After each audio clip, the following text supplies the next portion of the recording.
Why do you think that's always on public display? Why do you think if I go on X or Instagram, there's always some weird quasi-sexual energy with the furry community? And how accepting do you think that Americans should be of that? Well, you could, what I would say is, if something like that is happening out in public, it's more likely to make the news. For example, like I'll tell you... Well, no, but if they do it in private, but then they're dressed as a furry in public, people are going, oh, well, that's one of those people because they've made their identity being a furry, and that also is part and parcel of their sexual identity, Yeah, right? I would say that that's where that misconception of everybody does it because it's a sexual thing comes from. Like, for example, whenever I was at a convention in Dallas, I did a presentation on how to find your own crystals. I had about 80 or so people show up. I had about 100 crystals on display. I gave away half of them. Everybody left home with one. And it was strictly educational, and it was amazing. Yeah. I had a really awesome time. People learned about rocks. I got to talk about what I was passionate about for an entire hour to a group of people that had no idea what that was beforehand. Yeah. And there is a huge side of that that just largely goes unnoticed. Okay. So it's kind of more of like a Rocky Horror Picture Show thing for you, where it's like you're into this and you think it's a reflection of art, and it's just something you do. It's not really who you are. Yeah, it's something like, I'll tell you, the number of times I've worn this this semester, is, I can count on one hand. It's not something I do often at all, and it's only with other people. Sure. What do you mean with other furries? Yeah. So you don't like wear this into class and expect everyone to act like, yeah, just normal. And you would agree that like that would be weird and rude, and people weren't accepting of like, you can't just come in this fur helmet in the middle of class? I mean, it would be unusual. I wouldn't say anything, but it would. It's not what most furries do. It's not what most furries do. Correct. They kind of keep it separate. Let me ask, what do you get out of this that you wouldn't get out of like, because you say it's art, like that you don't get out of like say a painting, or like, making a movie or a poem? Well, for one, I don't consider myself to be creative at all. I cannot draw. I cannot paint.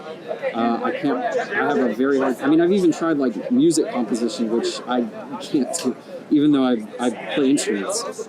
I just don't see myself as creative enough to be able to do any of that stuff. Okay, so it's a reflection of art without the creative element? Well, the creative aspect comes from being able to like design it yourself.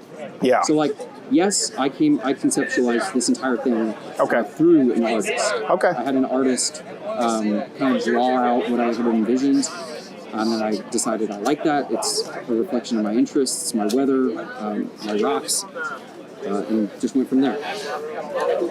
Let me ask you this, and actually, I will say, I wouldn't quite say you're changing my mind, but you've clarified some things. I've had furries, by the way, on the show who they were there to distance themselves from some of the, a lot of not funny enough, but coincidentally enough, not a lot of death threats and radicalism comes from the furry community on the left.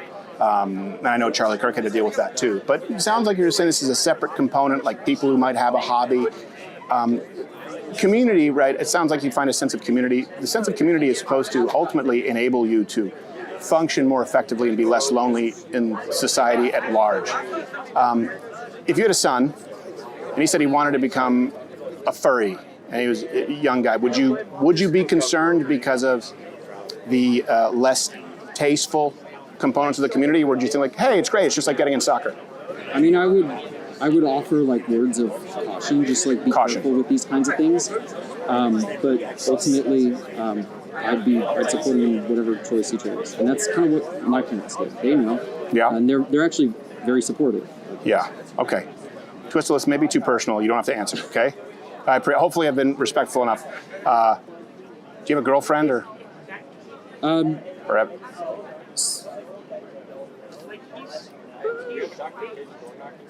Is it a girlfriend you've never met because she too is in a furry mask? No, nothing like that.